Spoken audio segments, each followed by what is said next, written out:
Macron face à Bourdin et Plenel, les 5 échanges les plus tendus. Macron à Plenel, est-ce une question ou un plaidoyer? Après la gravité, la brutalité. Dès que Jean-Jacques Bourdin et Edoui Plenel ont refermé le chapitre sur les frappes en Syrie, le ton a complètement changé entre Emmanuel Macron et ses 2 intervieweurs. Notamment lorsque le patron de Mediapart l'a interrogé sur la multiplication des foyers de contestation qui se manifestent actuellement, et lui a demandé s'il n'aurait pas dû appeler son mouvement en force au lieu d'En Marche. Est-ce une question ou un plaidoyer? A interrogé le chef de l'État, dénonçant les tournures de la formule de son contradicteur. Il n'y a jamais de mauvaises questions, mais il peut y avoir des questions orientées. Je conteste l'orientation de votre question qui viserait à avoir une logique ou vouloir créer une coagulation dans les mécontentements. Je peux aussi souligner, quand une question est posée de manière biaisée, c'est le cas, a martelé le locataire de l'Élysée. Affirmant qu'il n'était pas plus énervé que son le journaliste, il a dénoncé la malhonnêteté intellectuelle de sa question, qui n'aide pas la démocratie. Plus aucun débat n'y échappe. Depuis que François Mitterrand a mouché Valéry Giscard d'Estaing, en 1981, la réplique de l'élève et du professeur s'invite dans toutes les émissions politiques. Ainsi, ce dimanche, Edoui Plenel a interrompu l'un des nombreux échanges tendus de la soirée pour lancer à Emmanuel Macron: « Vous n'êtes pas le professeur et nous ne sommes pas les élèves ».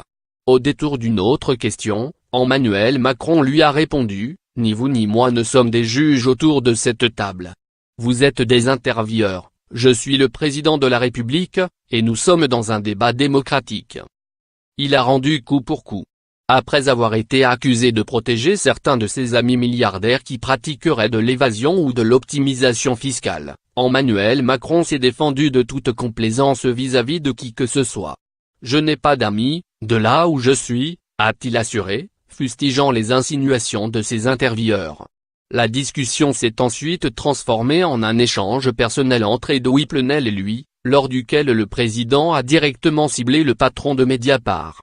L'administration fiscale, quand elle voit un article de presse, elle lance immédiatement un contrôle fiscal.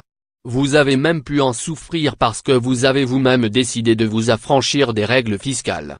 On peut mener un combat sans s'affranchir des règles, a-t-il asséné, en allusion au redressement fiscal de 4,2 millions d'euros qui a été infligé au site d'investigation en 2015, pour ne s'être pas affranchi du bon taux de TVA qui lui était applicable entre 2008 et 2013.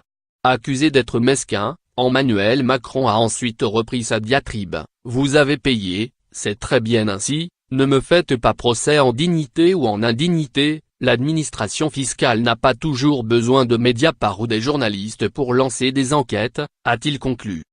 Après plusieurs échanges extrêmes tendus, Emmanuel Macron a été interrogé par Jean-Jacques Bourdin sur les nombreuses injustices qu'il constate dans le pays. « Est-ce que je vais vous dire que tout ce qui se passe dans le pays est juste?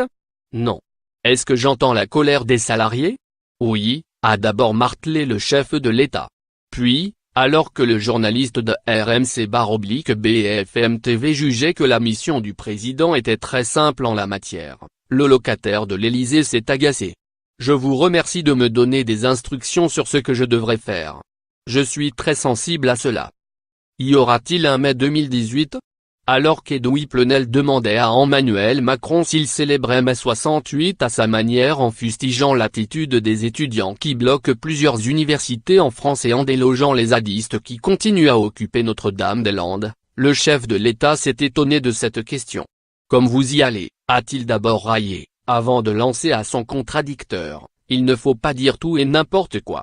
Vous n'êtes pas sérieux », a-t-il lâché quelques minutes plus tard après un plaidoyer d'Edoui Plenel en faveur des occupants de la ZAD de Notre-Dame-des-Landes.